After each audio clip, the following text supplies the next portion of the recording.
Hello YouTubers and YouTube watchers.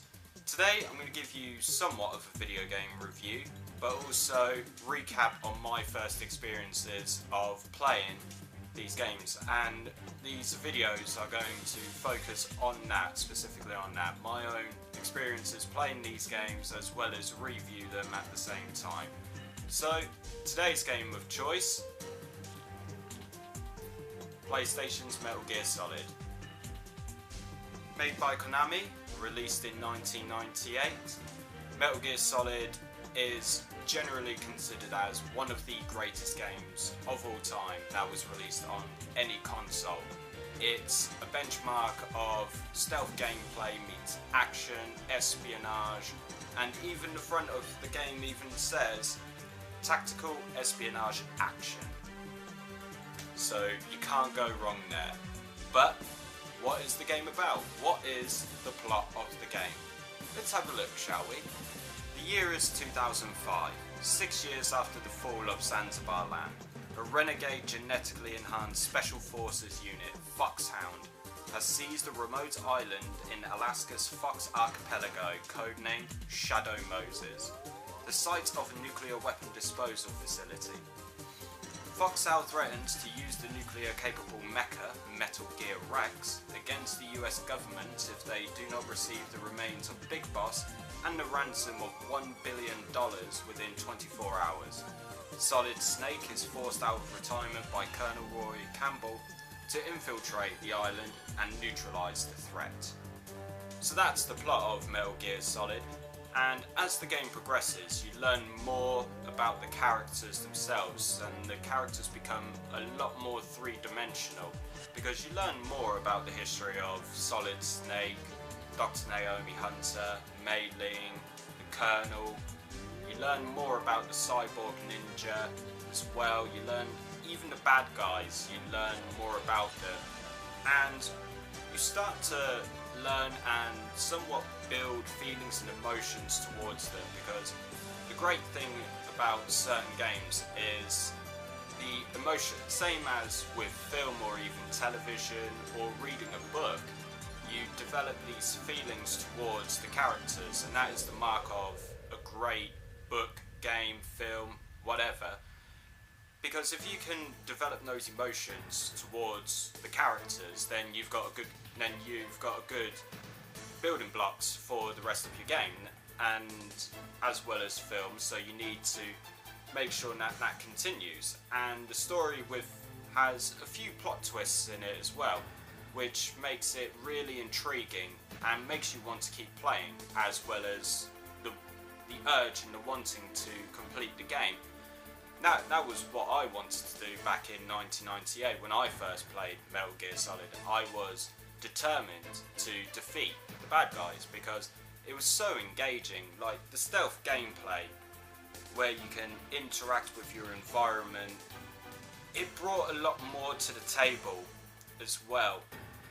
You could do other things as opposed to just running around with a gun or a knife or whatever and just shoot people. You had to really start thinking. It made you start to believe that you were Solid Snake, which was great, because you need to believe that you are those characters, and it forces you to put yourself in that position.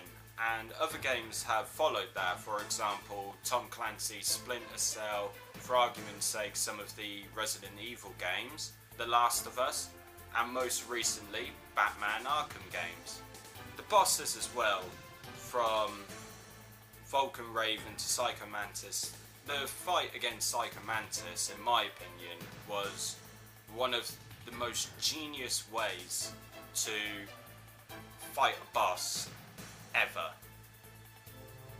Because the reason I say that is because if you've played the game, then you'll know what I'm on about. But if you haven't played the game, then this for 1998 was just an amazing idea. When you first meet Psycho Mantis, he starts reading your mind. What the game is actually doing, it's reading how many saves you've made, it's recalling everything that you've done, and the game itself, it's analysing you as a stealth player. And he says that you don't believe his power, or that you don't think that it's real. And he tells you, keep in mind, back in 1998 there were two types of the PlayStation console. There was one with the DualShock analog control pad, and then there was the standard. But if you had the DualShock control pad, he would tell you to put your controller on the floor, and then he starts using his powers to move the pad.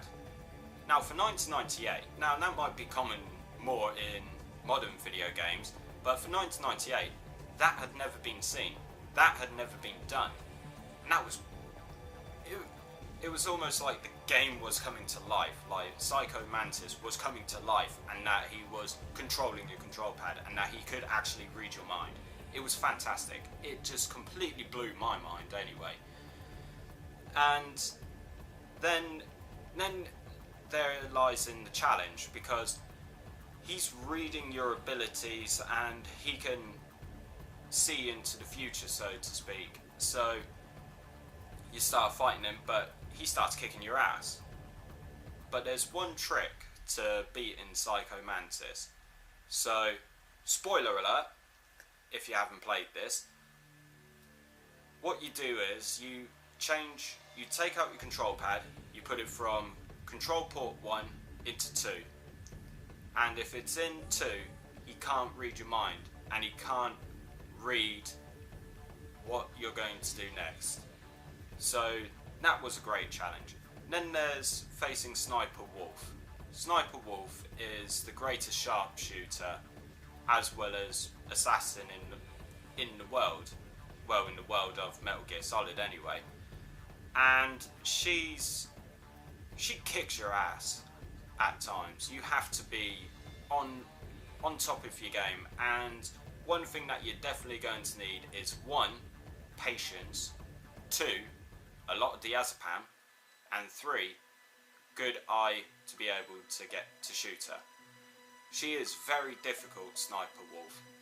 Vulcan Raven, he's a big, muscular, bulky man, and the great challenge with him is when you're near the end of the game, because you face Vulcan Raven twice, once in a tank, once near the end of the game, and Vulcan Raven, he's got a big old fuck off Gatling gun.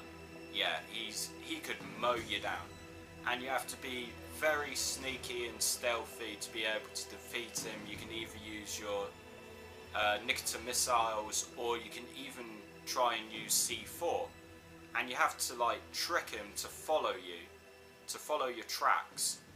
When you get up to Metal Gear Rex as well, and there's the challenge of defeating it, because this is like a 100-foot tall machine that's got nukes on it, lasers, huge like rail guns and things like that.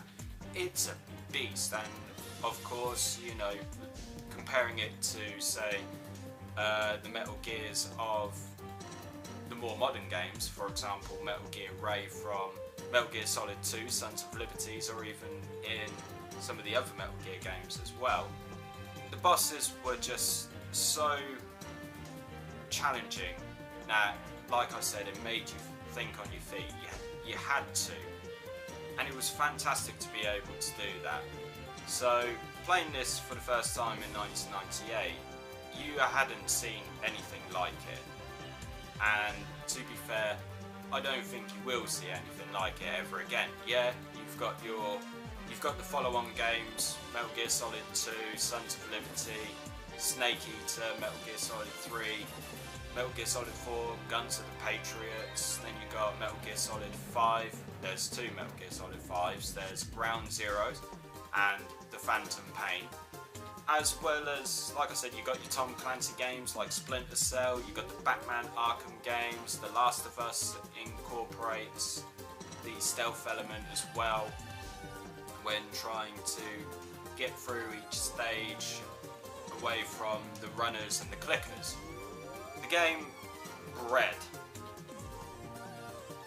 truly did give birth to the stealth genre, and it, can only thank it so much for it. Hideo Kojima, you are a genius. Thank you for this gem of a game. So, with that in mind, now I'm going to give you some fun facts. So here's 5 of them for your own viewing. Number 5. The game was originally titled Metal Gear 3, but this was changed to Metal Gear Solid.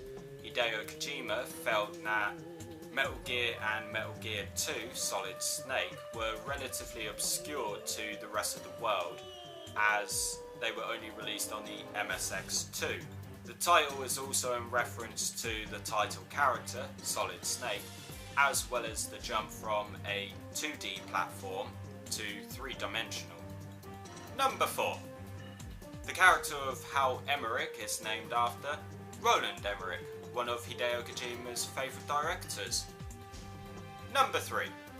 It is revealed at the end of the game that Solid Snake is actually the inferior clone to Big Boss, which is contrary to Liquid's claims. As Solid Snake, you end up defeating your superior brother on multiple occasions. This scenario was also used in the 1997 film Gattaca. Number 2. According to an interview with Hideo Kojima, Solid Snake's face was based on Christopher Walken, whilst his physique was based on Jean-Claude Van Damme. Number 1. Development for Metal Gear Solid began in mid-1995 with the intention of creating the best PlayStation game ever, and my god, did they succeed. The developers aimed for accuracy and realism, while still maintaining it being enjoyable and tense. Hideo Kojima stated, "If the player isn't tricked into believing that the world is real, then there's no point in making the game." So that's my review and remembering my first thoughts on playing Metal Gear Solid. Now, if I was to rate the game out of 10, I would give it a solid 10, without question. It genuinely is one of the best PlayStation games ever. It beats out all of the Tomb Raiders, all of the Resident Evils, Silent Hill games, your Gran Turismos. In my opinion, it's even better than Final Fantasy VII, which is also considered one of the best PlayStation games ever. But again, this is always up for argument and debate. So leave your comments down below. Let me know what you thought of Metal Gear Solid first time you played it. Give us a like as well, give us a share. Let me know what you think of these videos. Keep tuning in because we've got some more film trivia coming up. We're going to have some more game trivia and reviews, film reviews, sport related, football, anything that we can possibly do at this moment in time. So keep tuning in. So give us a like, give us a share, subscribe to Directive 4 up above, and we will see you for some more random trivia soon.